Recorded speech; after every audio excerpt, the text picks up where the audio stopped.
各位澳門嘅朋友大家好，我係 Shadow 室內設計公司嘅 Amy， 今日同大家講講我哋公司係點樣將澳門深厚嘅文化元素融合喺家居風格設計入面。澳門呢一個中西文化交匯嘅寶地，好似一個寶藏咁，等住我哋去發掘。而將呢啲元素融入喺家居，你嘅屋企就會變得好有個性又韻味十足。大家平時行街就知啦，澳門街頭巷尾到處都係嗰啲色彩斑斕嘅葡式建設。呢啲建設呢，簡直就係一幅色彩鮮豔到爆嘅油畫，好似有魔力咁，一眼呢就吸引住你嘅目光。我哋 Shadow 嘅設計師就好似尋寶一樣，喺呢啲建築物入邊呢，獲取到好多靈感。所以咧，將啲大膽啊，有啲葡式嘅建築色咧，混和喺呢啲家居設計上面，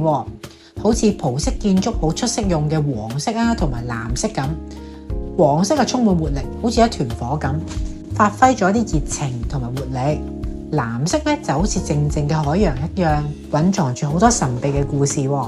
我哋嘅設計師就會將呢啲顏色巧妙咁配搭喺牆面或者家私上面。我哋為好多澳門嘅客戶設計家居嘅時候呢，都會根據佢哋嘅喜好同屋企嘅格局，將黃色同藍色運用得恰到好處。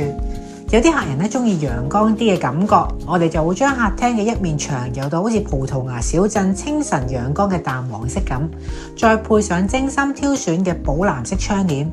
當陽光照入客廳，窗簾隨風輕輕飄動，即刻就有一種濃郁嘅葡萄牙風情湧埋入嚟啊！好似去咗葡萄牙嘅溫馨小鎮咁。地面嘅裝飾咧，我哋都落足心機㗎，會揀一啲葡式花紋嘅地磚。呢啲地磚嘅圖案咧，全部都係仿照葡萄牙傳統手工藝人精心雕琢嘅花紋，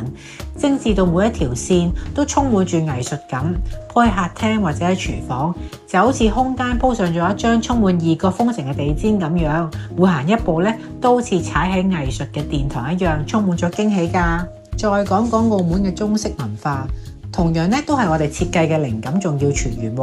喺家居設計方面咧，我哋咧會將啲中式文化表現得淋漓盡致嘅，就好似設計一啲咧入榫嘅實木家具一樣啦。其實入榫呢個結構真係唔簡單㗎，唔單止堅固耐用啦，就算經過歲月嘅風吹雨打咧，仍然咧都好似穩如泰山一樣。而且咧亦都係中式文化嘅精華所在。喺我哋古代嘅工藝咧係有無窮嘅智慧嘅。我哋咧為好多熱愛中國文化嘅客戶設計客廳嘅時候咧，都會喺客廳中間咧放一啲特色嘅山水畫，同埋咧會加啲入榫嘅實木家私，再配上中式風格嘅沙發同埋山水畫咧。山水畫咧亦都有啲青山綠水，成個客廳咧都會有一啲好典雅嘅氣息，好似去咗以前嘅地方一樣，完美演繹咗中西混合。好多客人咧都同我哋講，每次招呼客朋友嚟我哋屋企咧，大家都對客廳嘅設計讚不絕口嘅，大讚設計師咧出神入化。另外，澳門嘅特色節日大三巴煙火表演嘅夢幻色彩，亦都俾我哋設計師咧係好多心思咧融入喺沙發配飾上面嘅。每次咧喺大三巴煙花表演嘅時候咧，五彩繽紛嘅煙花喺古代嘅大三巴建築上面綻放，綠色清新亮眼，粉色嘅浪漫飛翔，紫色又充滿神秘，交織出一幅超靚嘅畫面。我哋設計師好用心㗎，將清新嘅淡綠色咧就當係沙發嘅色調啦，好似模擬住煙花啱啱炸開嗰陣，